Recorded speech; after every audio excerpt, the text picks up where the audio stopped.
देखो, जो मैं आपके सामने आज विषय रख रहा हूं, ये केवल एक विचारधारा है। ठीक है, मेरी सामर्थ्य के बारे में मतलब आप लोग जानो ना जानो, लेकिन ये 2 लोग जानते हैं। मैं चाहूं तो एक संस्था बना सकता हूं।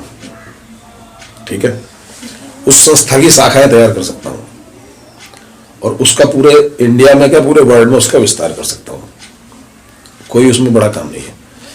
लेकिन ऐसा है, संस्थाएं, लाखों संस्थाएं चल रही हैं आज की डेट में, दुनिया भर के एनजीओ चल रही हैं।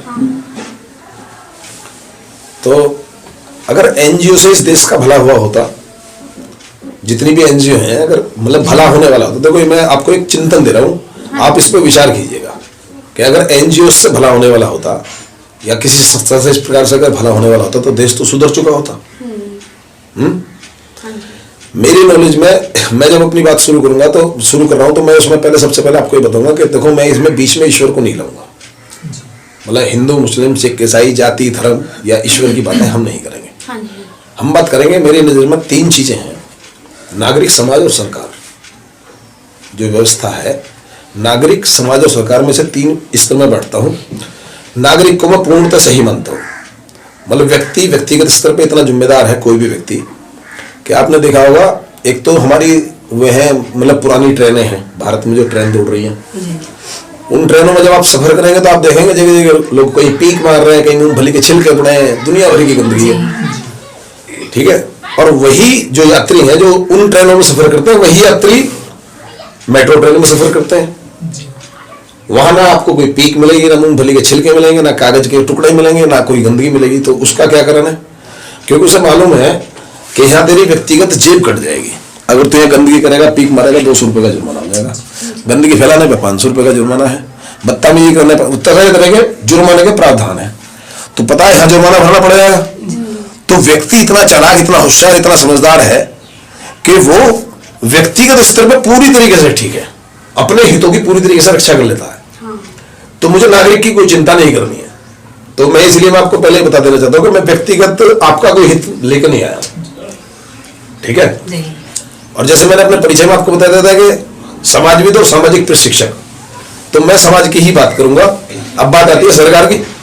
मतलब मैंने कहा 3 चैप्टर हैं मेरी नजर में जो बात करने योग्य है। ईश्वर, जाति, धर्म और ईश्वर के बारे में बात ना की जाए तो ज्यादा अच्छा है। ठीक है, वो कोई फुर्सत में होंगी। अगर जो आगे कोई हमारी आगे बात अगर बढ़ती है तो जब उसके विषय में बाद में पूछा जाएगा या कहा जाएगा, लेकिन अभी हम इसके विषय में कोई बात नहीं करेंगे।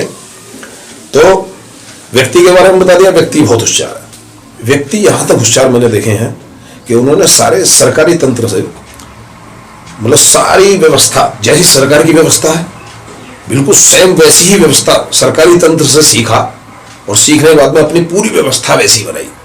जैसे आप सरकार में प्रधानमंत्री से मिलने के लिए जाएंगे तो कितने चैनल आपको पार करने पड़ेंगे मालूम है आपको? सैकड़ों चैनल, तब जाके आप अगर मिल पाए तो मिल पाए, वरना हो सकता है वापस आ जाए। सेम इसी प्रकार से अगर व्यक्तिगत स्तर पर आप टाटा से मिलने के लिए जाए, टाटा ग्रुप के चेयरमैन से मिलने के लिए जाए, रतन टाटा जी से, तो इतना ही लगभग कठिन उनसे ही मिलना है। अगर आप जियो के चेयरमैन से मिलने जाए तो इतना ही कठिन उनसे है। किसी भी कॉर्पोरेट के बड़े व्यक्ति से अगर मिलने के लिए जाए, जो कि वो इंडिविजुअल चलाते हैं, चाहे जुगलबर्ग हो चाहे कोई भी हो, अगर आप किसी के भी सीईओ से मिलने जाएंगे, बड़े कॉर्पोरेट के किसी व्यक्ति से मिलने के लिए जाएंगे, तो उतने ही बड़े चैनल से आपको वहां से गुजरना पड़ेगा। क्या किया उन्होंने? उतना ही सुरक्षा तंत्र अपने इर्द गिर्द खड़ा कर दिया। यानी कि उन्होंने व्यक्तिगत सरकार, मतलब व्यक्ति को मैं इतना होशियार मानता हूं कि व्यक्तिगत सरकार भी पैदा कर सकता है इस धरती पर। ठीक है, अब बात करें सरकार की, तो सरकार तो ऑलरेडी इतनी समक्ष मतलब सामर्थ्यवान और इतनी मतलब सुदृढ़ और इतनी मजबूत है सरकार कि सरकार का तो आज की डेट में कोई कुछ बिगाड़ ही नहीं सकता। सरकारी तंत्र से ऐसे पता नहीं कितने लोग हैं सरकारी तंत्र से कि जैसे कि बहुत से लोग ये चाहते हैं मैं मास्क न लगाऊं, मैं ट्रैफिक के नियमों का पालन ना करूं। बहुत से लोग चाहते हैं अरे मेरे तो बिगड़ रहा, भाई मोटरसाइकिल टूटेगी मेरी टूटेगी, कार टूटेगी मेरी टूटेगी, नुकसान होगा मेरा होगा, मैं क्यों करूं नियमों का पालन? लेकिन भय मतलब इतना भय व्याप्त है कि मुझे ट्रैफिक के नियमों का पालन करना पड़ता है। ठीक है, तो सरकार इसका मतलब सामर्थ्यवान है। तो देखो, शक्तिशाली, मैं व्यक्ति को ही बहुत ज्यादा शक्तिशाली मानता हूं और सरकार को पूरी तरीके से शक्तिशाली मानता हूं। अगर आप 1000 लोग इकट्ठा कर ले, उनमें से पूछे कि सरकार बड़ी, व्यक्ति बड़ा है, सरकार बड़ी है, समाज बड़ा है? समाज बड़ा है।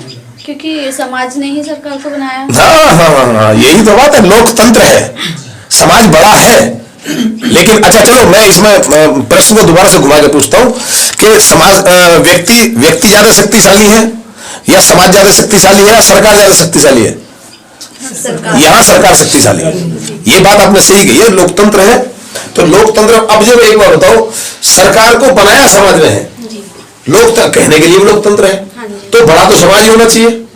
लेकिन क्या समाज ऐसा कर सकता है कि अगर जो समाज जितना भी कर इकट्ठा होता है, जितना भी देश के अंदर कर इकट्ठा होता है, अभी समाज जो सरकार के पास पहुंच जाए, बोला ऐसा देखो जी बात सुनो, हम लोग क्या करते हैं, हम अपने आप को बड़ा नहीं कह रहे, हम आपको आपके बराबर मान रहे हैं। समाज कह रहा है कि हम आपको आपके बराबर मान रहे हैं सिर्फ। तो आप क्या करो, जितना कर इकट्ठा हुआ है इस कर का आधा तो रख लो आप और आधा दे दो हमें। नहीं, सुनिए पूरी बात सुनिए। तो आधे में तो चलाओ आप सरकारी तंत्र, यानी कि जितने भी गवर्नमेंट एम्प्लॉई हैं उनकी तनख्वाह दो और सुरक्षा का काम देखो, मतलब आधे को तो आप संभालो, कैसे ही करो, हम आपसे नहीं पूछेंगे, हम आपसे कोई हिसाब ही नहीं लेंगे। आप अपने मंत्री को दो, संतरी को दो, चपरासी को दो, सारा खा जाओ, हमें कोई मतलब नहीं है। वो जो आधा जो बचा है वो आप हमें समाज के लिए दे दो, हम समाज का उसमें भला करेंगे, हम समाज हैं। अगर आप समाज ढूंढने के लिए चले जाए तो आपको मतलब जो है जाट समाज मिलेगा, कोहली समाज मिलेगा, पंजाबी समाज मिलेगा, गुजर समाज मिलेगा, ठाकुर समाज मिलेगा, हिंदू समाज मिलेगा, मुस्लिम समाज मिलेगा, सिख समाज मिलेगा, ईसाई समाज मिलेगा, दुनिया भर के समाज मिलेंगे। लेकिन क्या आपको सामाजिक समाज मिलेगा या मानव समाज मिलेगा? जी नहीं। तो जिसको अस्तित्व ही नहीं कर दिया वो समाज ही नहीं मिलेगा जब ढूंढने से, तो सरकार के पास जाके कौन खड़ा होगा? लेकिन सरकार तो मिलेगी, कांग्रेस की नहीं मिलेगी तो बीजेपी की मिलेगी, कहीं बीजेपी की नहीं मिलेगी तो आप तक की मिलेगी, कहीं आप तक की मिलेगी तो कहीं जनता दल की मिलेगी, किसी ना किसी की मिलेगी, मतलब सरकार तो मिलेगी। ठीक है, लेकिन समाज तो आप ढूंढ भी नहीं सकते, तो जिसको अस्तित्वहीन कर दिया। तो मैं इसलिए मेरे अंदर है चिंतन समाज का। तो समाज के लिए हमने क्या सोचा है, मैं आपको बता दूं, वैदिक व्यवस्था की तरफ मैं थोड़ा सा ले जाना चाहूंगा।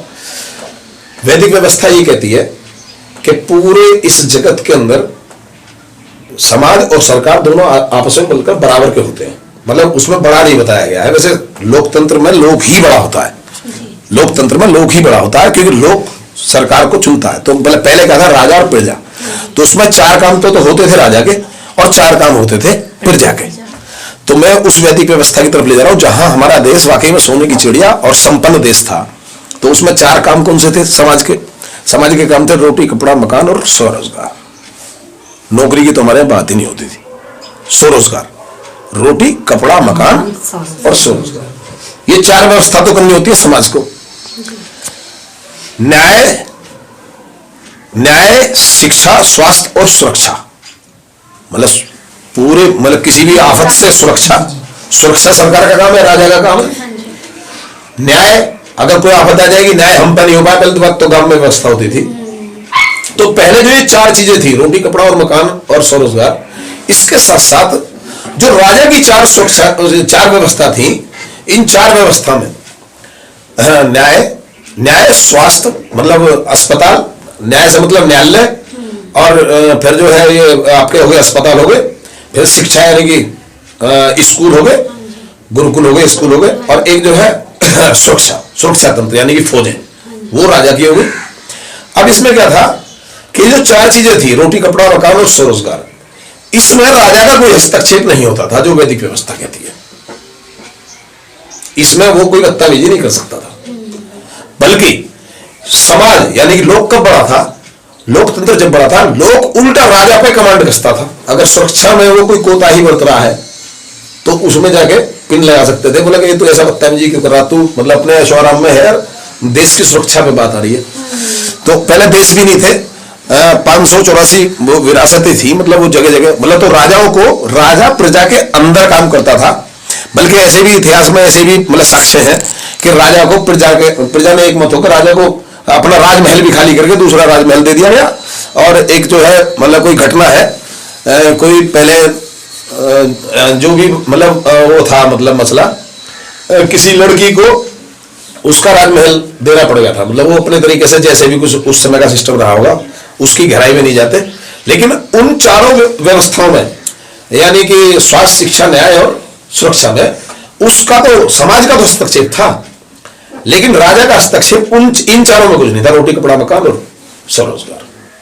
ठीक है, अब आज की डेट में सरकार क्या कर रही है? सरकार ने 8 के 8 सेक्टर अपने हाथ में ले लिए। आपके गैस का जो चूल्हा है, घर में जो गैस आ रही है, कौन दे रही है? सरकार। राशन कौन दे रहा? सरकार। किसी भी प्रकार से आप शिक्षा कौन दे रही है? सरकार। हर चीज, मतलब रोटी कपड़ा मकान, मकान कौन बना के दे रहा है? मतलब वो भी सरकार। रोटी कौन दे रही है? वो भी सरकार। रोटी कपड़ा और मकान और स्वरोजगार। रोजगार के लिए कोई किसके पीछे क्या भाग रहा है? मतलब जो भी मांग कर रहा है। आज भी एक लड़की ने एक पोस्ट करी है, बड़ी अच्छी है वैसी, कॉमेडियन टाइप में, तो रोजगार के लिए सरकार के मतलब बकली उधेड़ रहा। अब अगर पूरी जिम्मेदारी सरकार की हो गई, भाई तुम क्या करोगे? तो अपने आप को क्यों इतना नष्ट नाबूद कर रहे हैं? मतलब एक चिंतन मैं ये आग आपके अंदर नहीं, समाज के अंदर मैंने आपसे कहा कि ना तो मैं कोई एनजीओ चला रहा हूं, ना मैं कोई संस्था खड़ी कर रहा हूं, क्योंकि अगर संस्था खड़ी होगी, जब संस्था होगी तो संस्था का कोई मालिक भी तो होगा। और जब मैं संस्था का मालिक मैं होगा, ऐसा तुमने बहुत बड़ा प्रयोग, बाबा रामदेव क्या थे, 12 साल तक कहते रहे कि योग करो योग करो योग करो योग करो। ठीक है, काम छोड़ो योग करो, काम छोड़ो योग करो, काम छोड़ो योग करो, यही बात थी उनकी। 13 साल उन्होंने क्या काम करा? तुमने सबने काम छोड़ दिया, तुम सब लग गए योग में, उन्होंने काम शुरू कर दिया। कुमार विश्वास ने अपनी कविता, बहुत सुंदर कविता थी, वो मेरे हाथ लग गई ऐसी सोशल मीडिया पर, तो भैया बाबा रामदेव 12 साल तक करते रहे, काम छोड़ो योग करो, काम छोड़ो योग करो, काम छोड़ो योग करो, तुम सब बिल्कुल लगा दिया योग में, मैंने देखी और खुद लग गए उसमें काम में। तो बोला इन्होंने तो बड़ा आनंद कर दिया। अब क्या, अब वो क्या थे, वो इंडिविजुअल पर्सन, उन्होंने संस्था खड़ी, राष्ट्रीय स्तरीय संस्था है, कौन नहीं जानता पतंजलि को? ऐसा कोई आदमी है? आपने डीपी यादव के लिए मना कर दिया, क्योंकि डीपी यादव कोई बहुत बढ़िया व्यक्ति मेरी नॉलेज में नहीं थे, वो कुछ गलत अपने कुकर्मों के कारण जेल में भी रहे बहुत लंबे समय तक, और वो एक अलग बात है। डीपी यादव की तरफ से इनका परिचय भी नहीं देना चाहिए था मेरे अपने हिसाब से, मेरी समझ से।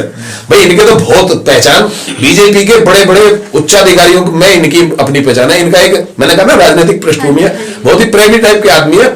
राष्ट्र के खिलाफ आप बोल रहे हो यहाँ, बातों बातों में आप पे बुक पसंद जाएगा, बोलना मत, ध्यान रखना, राष्ट्र के खिलाफ ये बर्दाश्त नहीं करते, सीधी बात ये।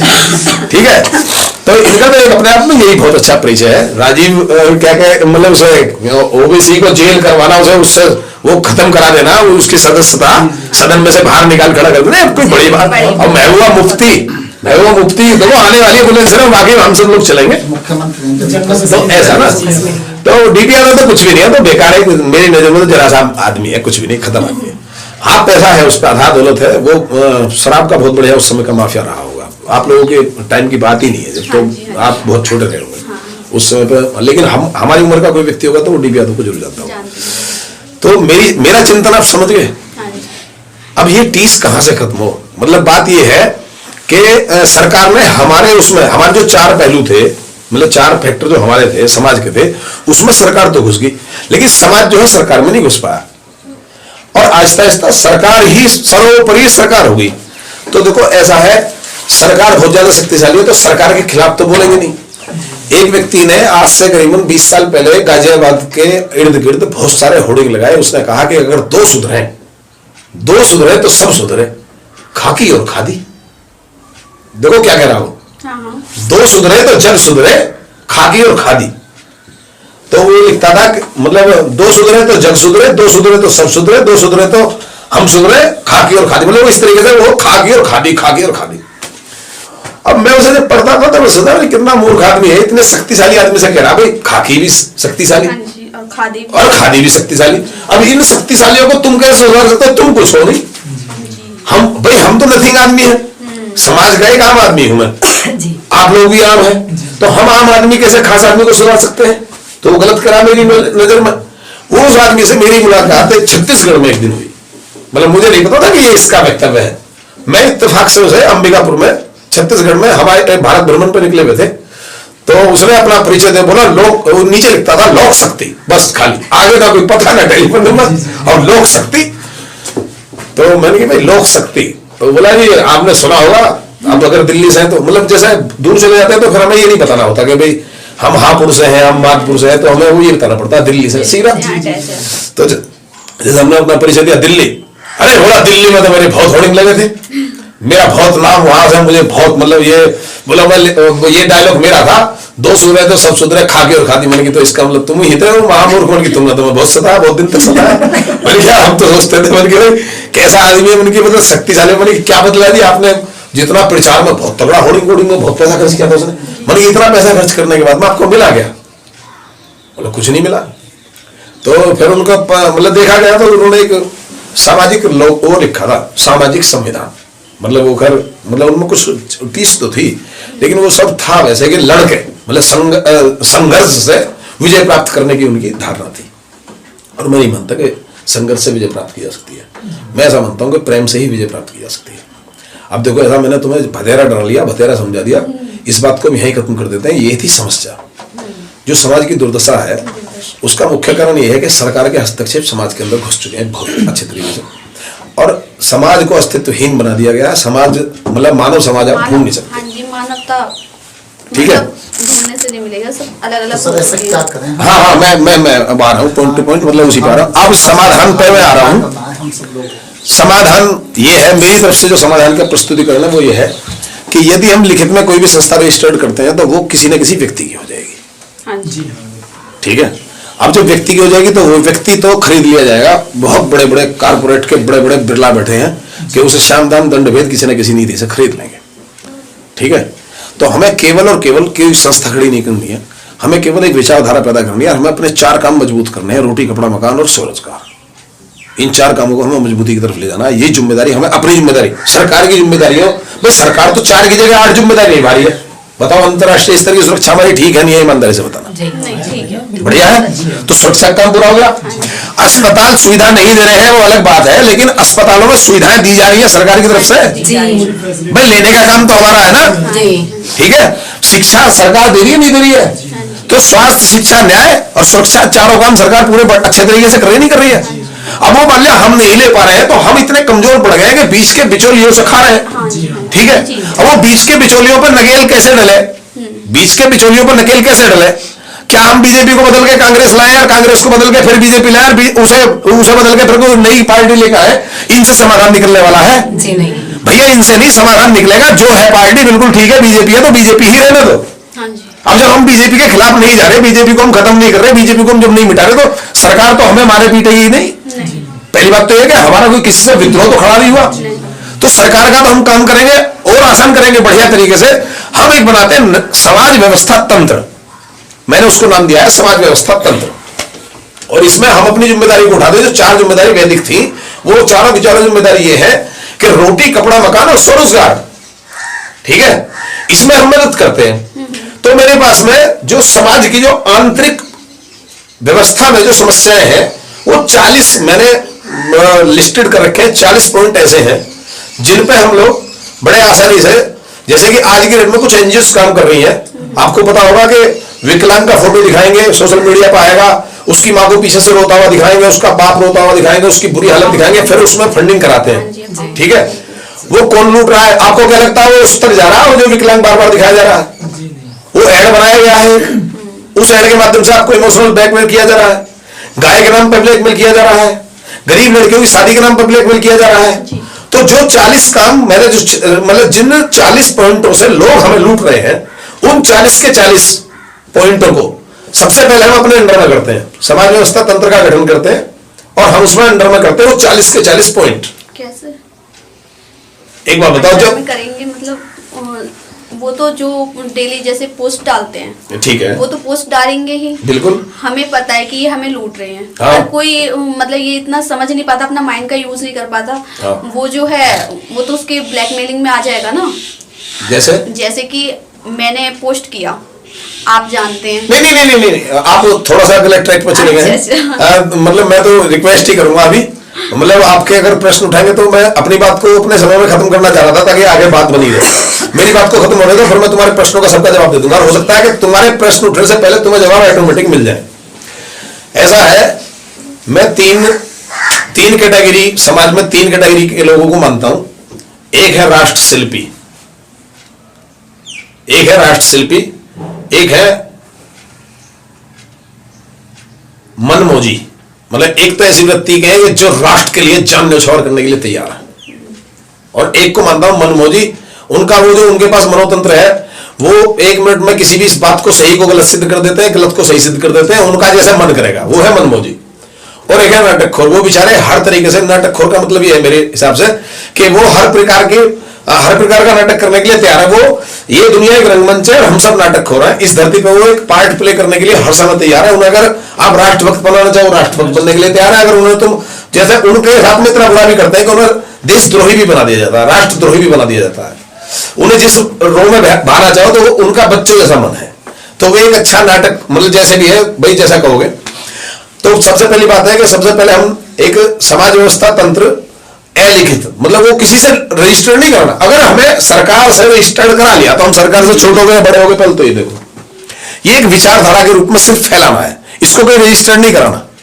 ये अनरजिस्टर्ड ऐसी समाज व्यवस्था तंत्र खड़ा हो गया। और समाज व्यवस्था तंत्र में हमने क्या काम किया, सबसे पहले इसमें एक साधारण सदस्य, एक समर्थक सदस्य, समर्थक के बाद में सक्रिय सदस्य और एक संरक्षक सदस्य, और संरक्षक के बाद में संस्थापक सदस्य। ये 5 प्रकार की सदस्यता हमने इसमें लॉन्च कर दी। इसके अलग अलग शुल्क रख लिया आवश्यकता के अनुसार, कि जैसे एक का 100, एक का 1000, एक का 2000, एक का 3000, एक का 4000, एक का 5000। 5000 फाउंडर मेंबर्स का 5000 रुपये रख लो जो है। अब क्या होता है, जब ये सदस्यता, इसी प्रकार से एनजीओ भी तो कर रही है, मैं कोई नया काम नहीं बता रहा। वो क्या कर रहे हैं, इसी प्रकार से वो एनजीओ खड़ा करते हैं। एनजीओ खड़ा करने के बाद में इसी प्रकार से पैसा इकट्ठा करते हैं, लेकिन उस पैसे पर स्वामित्व तो एक व्यक्ति विशेष का हो जाता है। अब वो उसका भी उपयोग करता है। लेकिन हम जब ये सब है तो इस प्रकार से ये तो हमने एक सदस्यता अभियान चला दिया। अब इसमें मेरा एक है कि इनमें से ही हम चयन करेंगे एक लोकायुक्त, 5 पंच, 25 सरपंच, 125 समाजविद और अनगिनत कर्तव्यनिष्ठ लोगों का। ये वर्ड्स आपने थोड़े से मैं दोबारा रिपीट कर देता हूं। एक लोकायुक्त यानी कि वैसे मान के चलो जैसे गांव में एक प्रधान के नीचे 5 पंच, 25 सरपंच, फिर 125 समाजविद और अनगिनत कर्तव्यनिष्ठ। ठीक है जी, समाजविद, समाजनिष्ठ, कर्तव्यनिष्ठ, इस प्रकार से हम पद देते हैं। फिर इसके बाद में कम से कम 150 सम्मान पैदा कर लेते हैं। जैसे किसी को हम कोई भी तबका दे देंगे, मतलब जैसे जो जिस तरीके का काम करेगा, ऐसा नहीं कि ये योजना मेरी है मतलब पहली बात तो इसे माना था मेरी है, ऐसा नहीं है।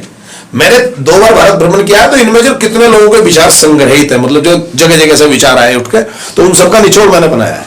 ठीक है। तीसरी बात यह कि हमने फिर किसी को भी उत्साहित करने के लिए, किसी को भी आगे बढ़ाने के लिए हमने कुछ ऐसे वो दे दिए, क्या दे रहे, सम्मान, मतलब तरह तरह कर्तव्यनिष्ठ एक सम्मान कर लो, मतलब इस प्रकार के 10, 20, 50 सम्मान कर लिए। और हमने संगठन किया, तो संगठन के बाद में धन एकत्रित हुआ। तो जब धन एकत्रित हुआ तो धन एकत्रित करने के बाद में हम उसके बाद में क्या करते हैं कि सबसे पहला अपना जो चौथा पहलू है, रोटी कपड़ा और मकान के बाद में चौथा पहलू है स्वरोजगार।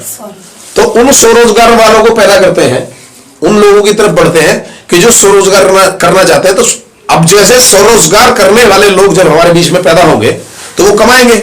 अभी आपको मैं एक जगह और थोड़ा सा पीछे ले जाता हूं, हल्का सा, कि कुछ लोगों के पास में तो पैसे हैं और कुछ लोगों के पास में शक्ति है, मतलब शरीर है, शक्ति है, दिमाग है, आइडियाज है, लेकिन उनके आइडिया को रोपने के लिए पैसा नहीं मिल पा रहा। ठीक है।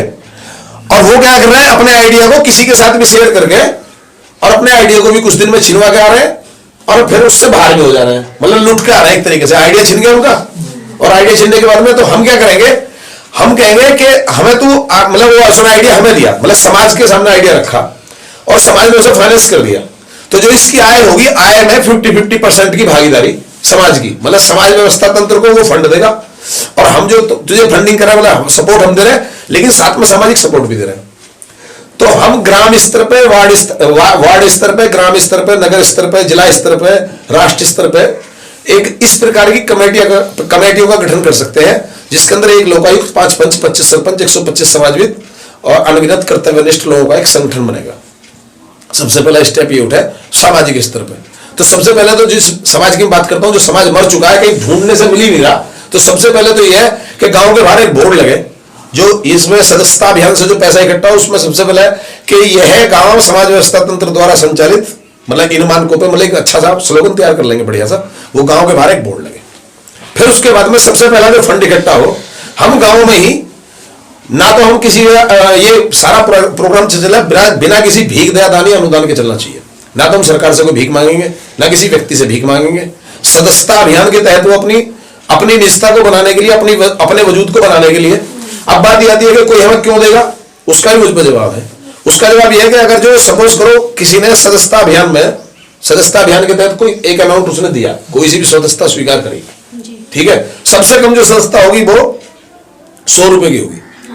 मान के चलो आपने 100 रुपए से सबसे नीचे से ही चले, भाई कोई आदमी पैसे वाला नहीं है, नहीं दे सकता 5,000 रुपए, लेकिन उसकी इच्छा है समाज में घुसने की, तो हमारे यहाँ वैल्यूएशन 100 वाले की और 5,000 वाले की दोनों की ही बराबर है। मतलब इसमें कमती बढ़ती नहीं कि 100 वाले की कोई वैल्यूएशन नहीं है, कोई उसे नहीं पूछेगा, 5,000 वाले को बड़ा सम्मान दिया जाएगा, नहीं, वो तो बस ऐसा वो फाउंडर मेंबर हो जाएगा, वो एक साधारण सदस्य है, लेकिन उसकी बराबर है। अब क्या होता है, इसके साथ में हमने दूसरी योजना ये बनाई है कि अगर वो मान ली सपोज करो कि वो कर्तव्य साधारण सदस्य हो गया, साधारण सदस्य तो कर्तव्य निष्ठ बनना चाहता है, तो हम उसमें कह रहे हैं एमएलएम मत समझना इसको कि भाई हम कोई नेटवर्क खड़ा करना चाह रहे हैं। अगर वो किन्हीं 5 लोगों को अपने मतलब विचारधारा को पूरी सुने समझे, यहां से ऑडियो वीडियो सपोर्ट ले ले हमसे, इस विचारधारा को फैलाने के लिए ऑडियो वीडियो सपोर्ट ले ले, और ऑडियो वीडियो सपोर्ट से किसी 5 लोगों को कन्विंस करके समाज व्यवस्था तंत्र में 5 लोगों की एंट्री कराए, अपने ही गांव की, बाहर की नहीं।